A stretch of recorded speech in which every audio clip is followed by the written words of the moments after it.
Bonsoir Marie et merci d'avoir accepté mon invitation. Mais bonsoir Thomas, enchantée avec plaisir. Je rappelle, tu es députée européenne et membre d'Europe Écologie Les Verts. Tout à fait. Ma première question, elle va être directe. C'est aujourd'hui, on a une crise sanitaire qui se transforme en crise sociale et économique d'une ampleur inégalée.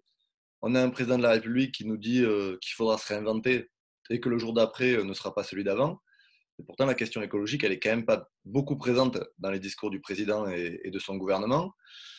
Quand on regarde ce qui s'est passé en 2008, après la crise, on est reparti sur des politiques qui ont mis sous le tapis les questions climatiques pour dire que la relance économique était la priorité et qu'on verrait plus tard les questions environnementales. Est-ce qu'aujourd'hui, on a un risque de repartir sur ça et on voit que la demande du MEDEF aujourd'hui d'avoir un moratoire sur les normes environnementales, elle va dans ce sens-là? Et est-ce que, toi qui as un regard européen, est-ce que tous les pays européens prennent le même chemin que la France ou est-ce qu'il y a des gouvernements qui s'inscrivent dans un autre mouvement et qui considèrent que la question écologique, elle doit être au cœur des politiques de demain? Hmm.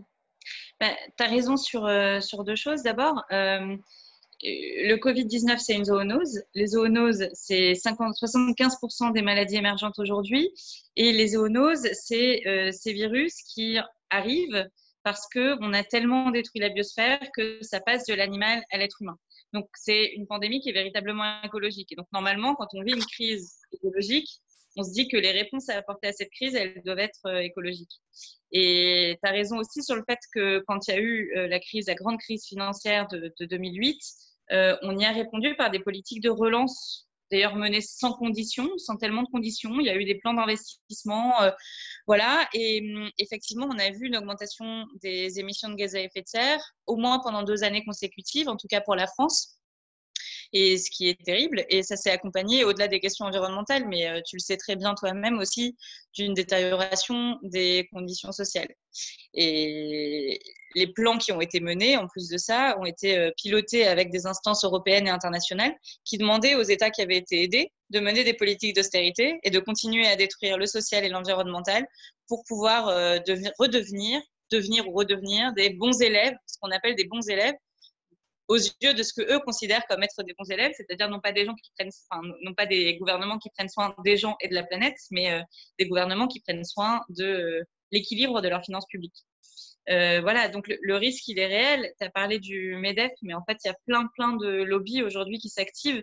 On le voit en France avec ces milliards d'euros qui sont dépensés sans aucune condition, mais aussi au niveau européen, il y a les lobbies du patronat, notamment l'un d'entre eux présidé par Pierre Gattaz, qu'on connaît bien.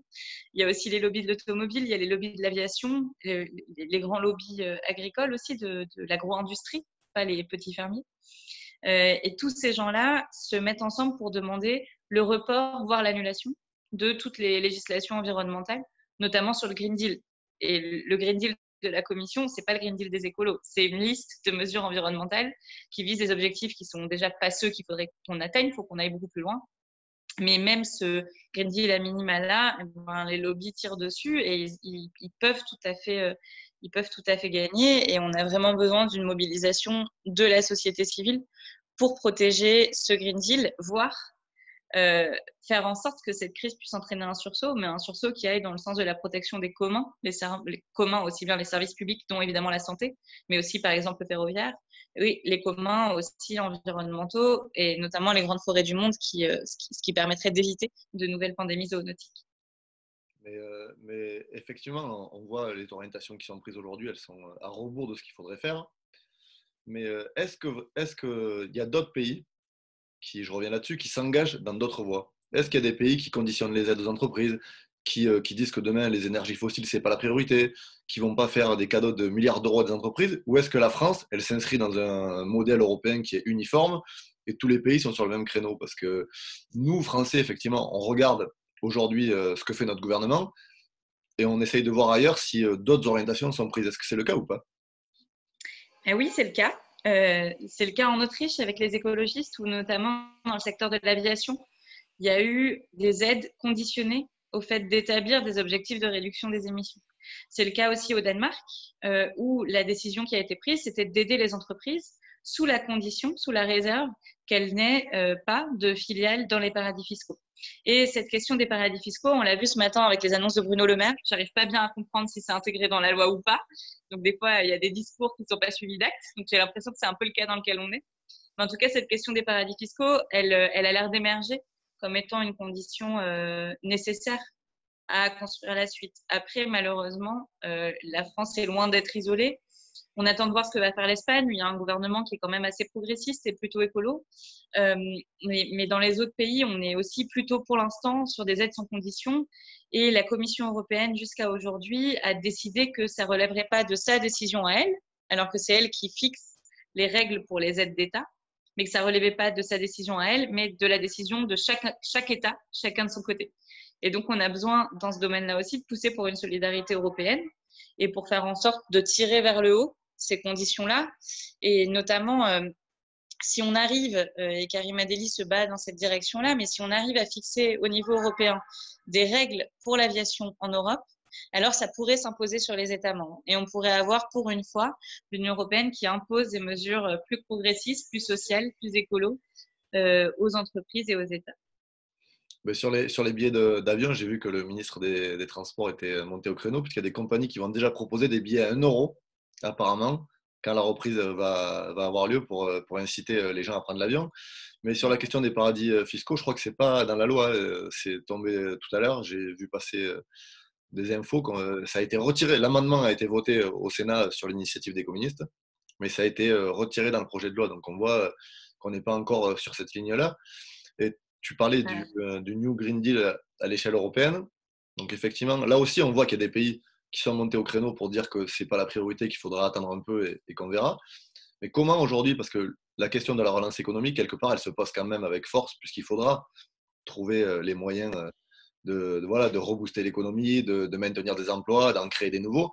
Mais comment aujourd'hui on peut concilier relance économique et politique environnementale, parce que c'est quand même ça le cœur du sujet. Et est-ce que l'Europe, c'est un échelon qui permet de mener cette bataille-là à un niveau très intéressant? D'abord, j'aime pas beaucoup le terme de relance parce que la relance, c'est souvent synonyme de course à la croissance. Et je pense que c'est pas tout à fait ce qu'il faudrait développer. D'ailleurs, en France, on parle de relance. Au niveau de l'Union européenne, ils parlent de recovery. C'est pas encore tout à fait le terme de réparation, mais on s'en approche un peu. Et je crois que ce qu'il faut qu'on fasse, c'est qu'on répare et qu'on réoriente profondément l'économie. On voit bien qu'il y a plein de mesures qu'on n'a jamais pensé possibles. Quand nous, on disait ça, on nous répondait qu'on était fous. Mais par exemple, l'assouplissement du pacte de stabilité budgétaire, on nous disait qu'on était fous. La suspension des dividendes, on nous disait qu'on était fous. En fait, tout ça, ils sont en train de le mettre en place et ils sont en train de dire que ça fait partie des solutions, qu'on a besoin de faire ça aujourd'hui. Donc finalement, là où hier encore on était renvoyé parmi les uluberlus ou les extrêmes gauchistes dangereux, aujourd'hui les solutions qu'on préconisait sont adoptées et mises en œuvre par les dirigeants libéraux, néolibéraux de l'Union européenne et de quasiment chacun de ses États membres. Donc, il faut qu'on arrive à relancer, il faut qu'on arrive à réorienter, à prendre ces outils en main. Et il y en a beaucoup. Il y a tous les outils de création monétaire par la Banque centrale européenne. Il y a les outils de mutualisation de la dette et notamment les eurobonds, même si pour l'instant, c'est bloqué. Il y a des outils d'investissement, il y a la réorientation du budget. En fait, il y a plein de choses qu'on peut mettre en œuvre, qu'on peut faire, qui sont discutées aujourd'hui. On ne sait pas bien où ça en est et il y a évidemment des États qui bloquent. Mais en tout cas, il faut aller de l'avant. Et est-ce que la solution, elle est européenne? Mais la réponse est oui. Parce qu'en fait, quand on fait face à des crises globales, comme le réchauffement climatique, la perte de biodiversité ou le Covid-19, eh ben, on a besoin d'agir à tous les niveaux et au plus haut niveau possible. Moi, ce que j'aimerais, c'est qu'on puisse avoir une Europe des communs, ce que je disais tout à l'heure, hein, à la fois les services publics et la nature. Mais si on veut faire ça et si on veut garantir une vraie transition, il faut qu'on arrive à avancer ensemble, à entraîner ceux qui sont derrière et à se laisser entraîner par ceux qui sont devant nous. Et on parle beaucoup de l'Allemagne voilà, parce qu'il y a moins de malades, aussi parce qu'ils refusent la solidarité budgétaire avec les États membres. Mais l'Allemagne, ce qu'il faut remarquer quand même, c'est qu'elle a transformé en profondeur son industrie sur toutes les dernières années. Elle est sortie à la fois du nucléaire et du charbon. Et il y a eu un vrai effort qui a été fait. Là où en France, on a simplement laissé périr notre industrie sans opérer à une véritable réorientation, reprise en main, l'emmener ailleurs, vers des activités qui pouvaient être pourvoyeuses d'emplois et d'emplois sains, d'emplois bien payés, d'emplois égalitaires entre les femmes et les hommes et écolo. Voilà. Et donc cet effort-là que n'a pas fait la France, on pourrait aussi se laisser entraîner par des pays, par l'Allemagne, dans ce cadre-là. Et je pense beaucoup aussi à la Pologne, à la Hongrie, à la Roumanie, à la République tchèque, où non seulement il y a une politique vraiment pas écolo qui est menée, mais en plus de ça, avec des politiques qui sont vraiment à l'encontre des droits humains, des politiques xénophobes, des politiques machistes et voilà, misogynes, et des politiques anti-trans, anti-minorité, anti-tout en fait.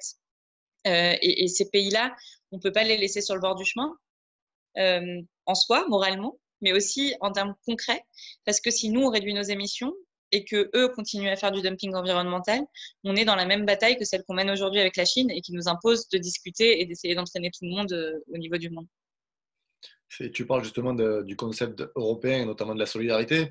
On voit qu'il a quand même été, encore une fois, au début de la crise, mis à l'épreuve de façon assez terrible, puisqu'on s'est aperçu, et pas forcément que l'Allemagne, mais d'autres pays refusaient quelque part d'aider sans condition des pays comme l'Italie et l'Espagne. On a vu apparaître entre le clivage entre les pays du Nord et les Sud qu'on avait trop bien connu par le passé, notamment avec la crise grecque.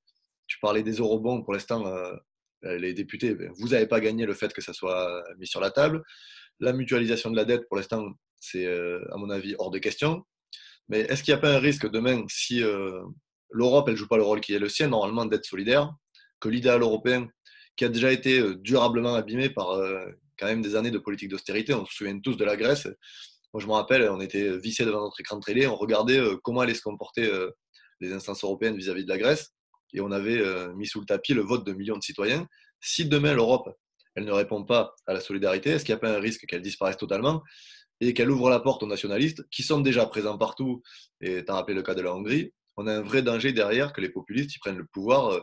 Je lisais par exemple en Italie, le mouvement de Salvini, il appelle à retirer les drapeaux européens de tous les frontons des mairies. Enfin, ils sont sur quelque chose d'extrêmement difficile. Et si on n'a pas de réponse coordonnée solidaire à l'échelle européenne, ça va être difficile derrière de gagner une bataille des idées sur ça. Oui, et c'est un vrai risque, l'éclatement de l'Europe. Le sentiment que j'ai, c'est qu'à chaque fois qu'il y a eu une grosse crise, l'Union européenne a su adopter les mesures minimales pour répondre à la crise et qu'on est toujours resté au minimal et que finalement, voilà, cette fois, c'est encore ça qui peut se passer, c'est-à-dire qu'on adopte la réponse minimale avec un fonds d'investissement partagé, même si on n'a pas mutualisé le reste des dettes et qu'on ne s'est pas aidé ni face à la crise sanitaire ni face à la crise sociale, mais que ça permet de continuer à avancer. On voit que ça ne marche pas complètement parce qu'il y a eu le Brexit, aussi parce que la Hongrie de Viktor Orban recule vraiment beaucoup en matière démocratique et qu'on peut se demander aujourd'hui, est-ce que la Hongrie a encore sa place dans l'Union européenne? On peut se demander aussi si des paradis fiscaux, d'ailleurs, comme le Luxembourg, ont vraiment leur place dans une Union européenne qu'on a envie de construire.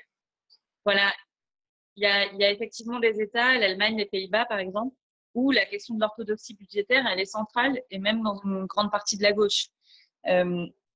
Et ces pays-là, ils nous disent aujourd'hui, il faut trouver d'autres manières de faire vivre la solidarité. Donc, il faut réfléchir, il faut se creuser l'esprit, tout ça. Et si ce n'est pas la mutualisation de la dette, on peut trouver autre chose. Mais le problème, c'est qu'ils ne proposent rien d'autre. Donc, voilà, c'est peut-être à eux de formuler d'abord des propositions. Nous, effectivement, notre position, elle est claire. Et il faut qu'on arrive à continuer à la proposer, à avancer en espérant qu'il y ait une prise de conscience, un sursaut qui permette de sauver l'Union. Et je crois que on ne peut pas tenir l'Europe ensemble si on n'a pas d'objectif commun. Et c'est aussi ça qui manque. Si l'objectif, c'est plus la prospérité, on l'a vu avec le cas de la Grèce, si l'objectif n'est plus la prospérité partagée, si c'est plus la garantie des droits humains et des droits sociaux, si c'est pas non plus la protection de notre planète, alors il n'y a plus d'objectifs communs et plus de raison d'être ensemble. Et c'est la crise qu'on traverse aujourd'hui. Et effectivement, à chaque recul de l'Europe et à chaque fois qu'on n'arrive pas à faire vivre la solidarité ou à redonner du sens au projet européen, les nationalistes gagnent du terrain. Et d'ailleurs, ils en gagnent aussi en France. D'accord, et je vais finir là-dessus, mais je le sens quand même transpirer dans ton discours, mais on sent quand même un certain optimisme. Mais la question, elle est difficile et simple. Si demain, tu devais avoir une mesure ou une idée qu'il faudrait appliquer immédiatement, ce serait laquelle? Bah, je suis juriste. Tu le sais, j'ai mon engagement, notamment chez Notre Thanatos, qui me fait penser que finalement, le droit, c'est notre contrat social. Et c'est ce qui nous met ensemble les uns avec les autres. Donc moi, ce que j'aimerais proposer au peuple européen, c'est d'adopter un traité environnemental qui soit au-dessus de toutes les autres lois, qui mette la question du respect des limites planétaires tout en haut des normes. Les limites planétaires, c'est à la fois le climat, la biodiversité, l'acidification des océans, la qualité de l'air qu'on respire. On met les respects des limites planétaires tout en haut, on punit la criminalité environnementale qui est aujourd'hui pas punie, et puis on garantit la solidarité et l'égalité sociale. Et si on arrive à mettre ce pacte, ce traité tout en haut des normes, alors le pacte de stabilité budgétaire sera en dessous et alors toutes les règles néolibérales seront en dessous. Et je crois que ça, c'est un projet qui peut vraiment revivifier le projet européen, mais aussi venir au soutien des peuples européens et notamment de celles et ceux qui souffrent aujourd'hui le plus. Mais, merci Marie, en tout cas je souhaite que ce traité soit adopté, mis en place, et merci pour m'avoir accordé un peu de ton temps, qui malgré le fait que le Parlement européen soit un peu dématérialisé, je crois qu'il occupe pas mal de ton temps. Un grand merci à toi, Thomas, de ton invitation. Et bonne soirée à tout le monde. Merci.